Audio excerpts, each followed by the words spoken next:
Hello and welcome to Auto Shenanigans. How the devil are you? Have you had a good week? My name is John. Thank you very much for joining me for another exciting episode of Secrets of the Motorway.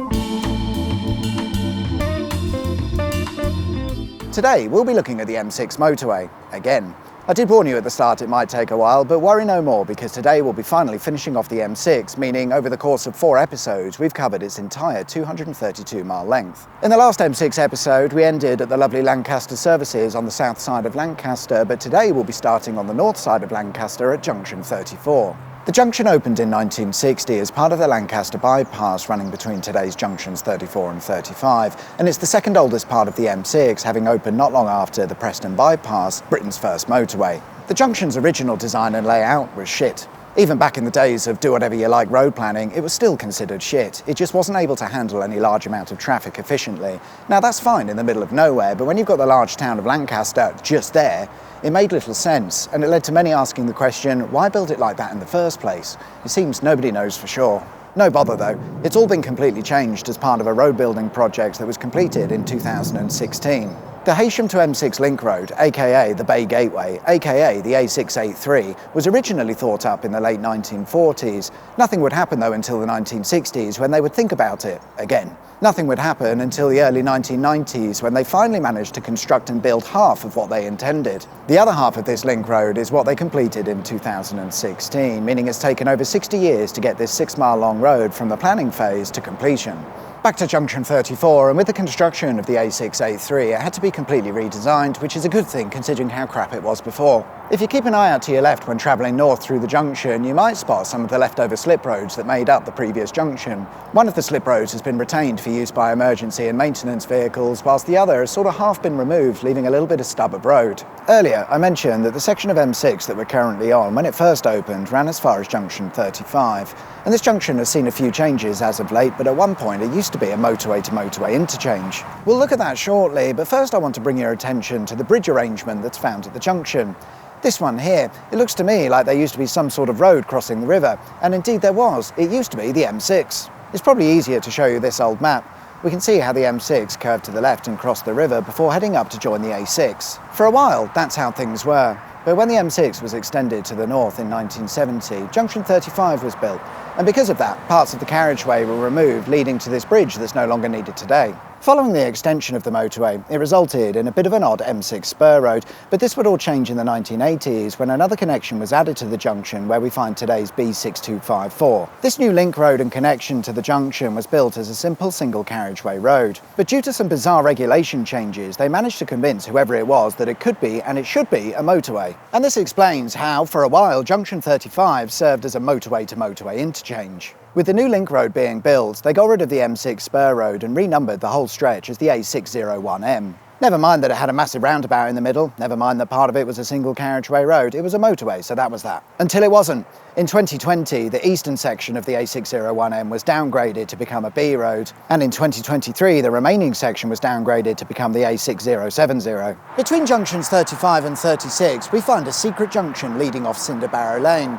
It allows access to the southbound carriageway to maintenance and emergency vehicles, and whilst there is an option to join the motorway on the northbound side, it doesn't look to me like this entrance has been used in a very long time. Something else that isn't in use, although perhaps not by choice, is a section of the Lancaster Canal which the M6 sort of ruined. When the motorway was built, they cared not for the waterways and didn't want to go to all of the trouble and cost of building bridges or diversions for the canal, so they didn't bother, resulting in a large section of the Lancaster Canal no longer accessible to boats. In fact, the canal was severed in 3 different places by the M6, but according to documentation, at the time of construction, a total of 0 f***s were given.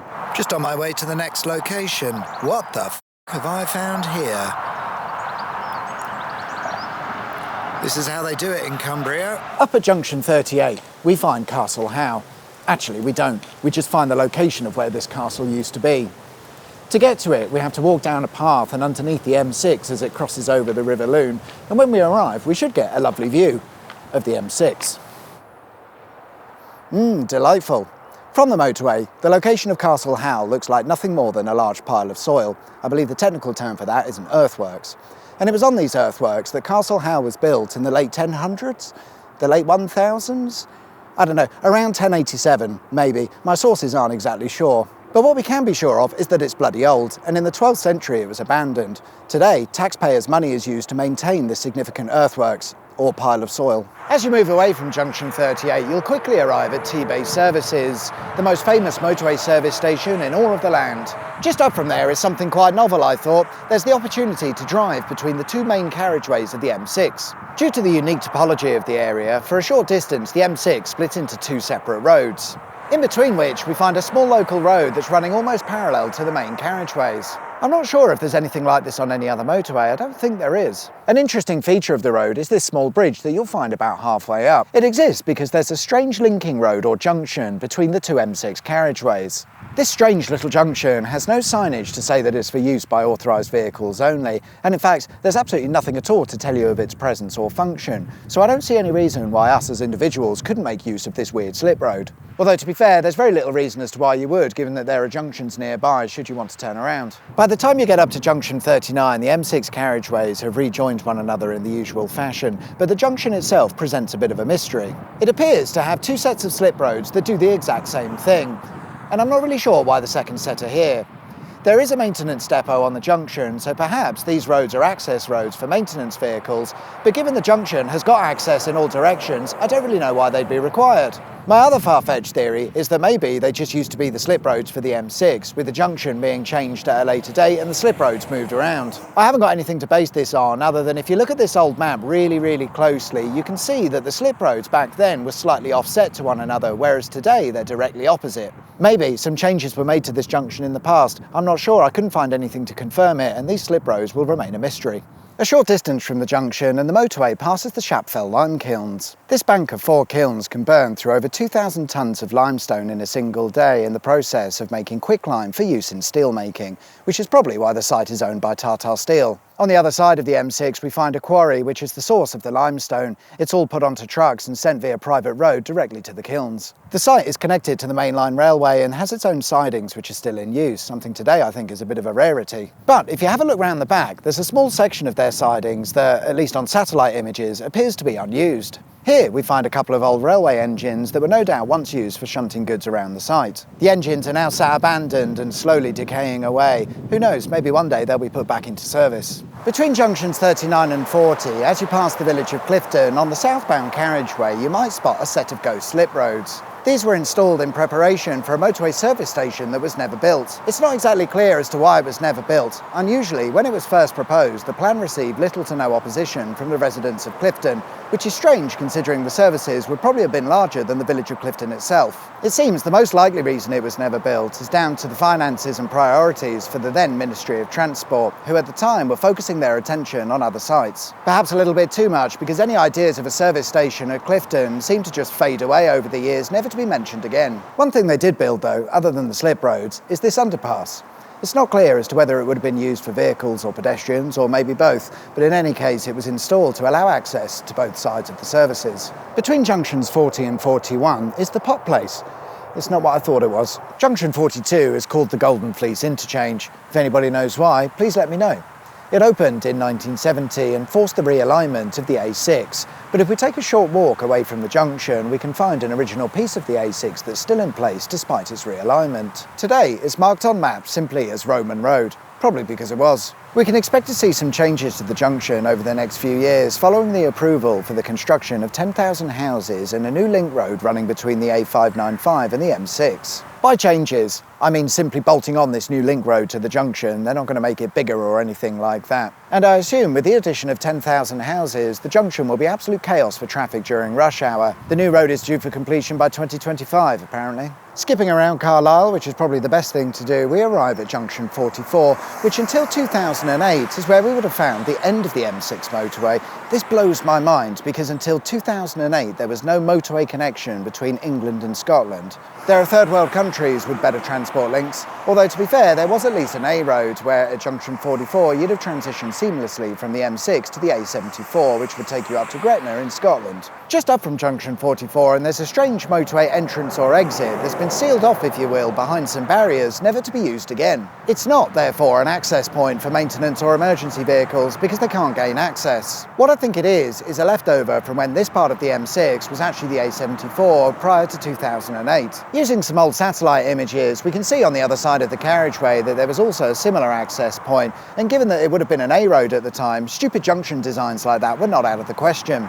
It's just a theory though. About a half mile up from there is Todd Hill's rest area, which on a technicality is the most northerly motorway service station in England. Most pub quizzes use Washington services as the answer to that, but they're wrong. In any case, this service station is a little bit unique because it's little and unique. Let's go back to pre-2008, and like before, this part of the M6 would have been the A74. And when we think about the service station in the context of an A road, this seems to make a little bit more sense. Generally speaking, compared to motorway service stations, the service stations found on A roads tend to be smaller and offer less facilities, meaning Todd Hill's rest area is a perfectly acceptable service station to have on an A road, but probably not on a motorway. It's so small and lacking in facilities, it doesn't really fulfill the criteria to be considered as a full motorway service station, hence it gets called a rest area. But it is what it is, and we're all stuck with it for now. The northbound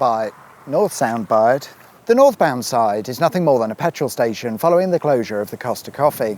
The southbound site is doing a little bit better with a petrol station, Costa Coffee and a Travelodge hotel. Once upon a time, this large expanse of land would have been used by truckers making a night stop, but those days seem to be long gone. Before you get to junction 45, the M6 has to cross over the River Esk, which it does so via a bridge. There's been a bridge here in one way, shape or form for quite a long time, but when the motorway was constructed, an additional bridge had to be constructed alongside what was there already. Looking at some old satellite images, we can see how things looked before the motorway came along. And what I'm interested in is the now unused slip road that loops round underneath the bridge. Before the motorway, this slip road would have allowed access to and from the A74 here at Metalbridge, but of course the M6 changed all of that. Before any of that though, the first bridge to be built here was done so by Thomas Telford in 1820. Now the area is known as Metalbridge. Any guesses for what he built his bridge out of? No, it was wood. Nah, just joking, it was metal, and that's why the area is called Metalbridge. It's named after the bridge that Thomas Telford built here. Unfortunately, all traces of the original bridge are now gone. Just after the bridge in the M6 passes what's known as HM Factory Gretna. It's an absolutely massive ammunition manufacturing site that was built in 1915.